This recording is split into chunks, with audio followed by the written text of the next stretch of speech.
राज्यात अवकाळी पावसाचं संकट आता डोकं वर काढतंय। अनेक जिल्ह्यात पावसाचा येलो अलर्ट जारी करण्यात आलाय। राज्यात पुढील 2 दिवस अवकाळी पावसाचा अंदाज आहे। कोकण, मध्य महाराष्ट्र, मराठवाड्यात येलो अलर्ट जारी करण्यात आलेला आहे। वादळी वाऱ्यासह गारपिटीचा अंदाज आहे। ठाणे, पालघर, कोल्हापूर, सिंधुदुर्गाला येलो अलर्ट जारी करण्यात आलाय। धुळे, नंदुरबार, अहिल्यानगर, सातारा, सांगलीलाही येलो अलर्ट जारी केल्याचं कळतंय। राज्यात आता अवकाळी पावसाचं संकट डोकं वर काढते। अनेक जिल्ह्यात पावसानं तर हजेरी लावलेली आहे, तर अनेक जिल्ह्यात पावसाचा येलो अलर्ट जारी करण्यात आलाय। राज्यात पुढील 2 दिवस अवकाळी पावसाचा अंदाज वर्तवण्यात आलाय। कोकण, मध्य महाराष्ट्र, मराठवाड्यात येलो अलर्ट जारी करण्यात आले। वादळी वाऱ्यासह गारपिटीचा देखील अंदाज आहे। वाशिम जिल्ह्यात अवकाळी पावसानं हजेरी लावली। उकाड्याने त्रस्त झालेल्या नागरिकांना काहीसा दिलासा मिळालाय।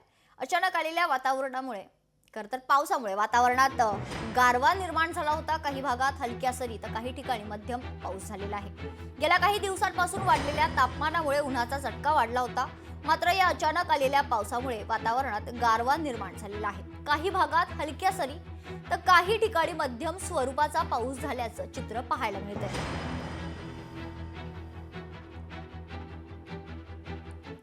या संदर्भात अधिक माहिती जाणून घेऊयात। आमचे प्रतिनिधी गोपाळ व्यास आपल्यासोबत जोडले गेलेले आहेत। गोपाळ, वाशिम मध्ये देखील अवकाळी पावसानं हजेरी लावली आहे, काय सध्या परिस्थिती आहे?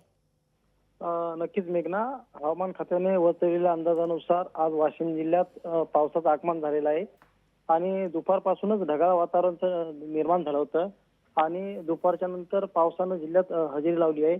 यामध्ये शिरपूर असेल, मालेगाव असेल व काही ग्रामीण भागात सुद्धा अचानक अवकाळी पावसाने हजेरी लावली। या पावसामुळे उकाड्याने त्रस्त असलेल्या नागरिकांना दिलासा मिळाला आहे।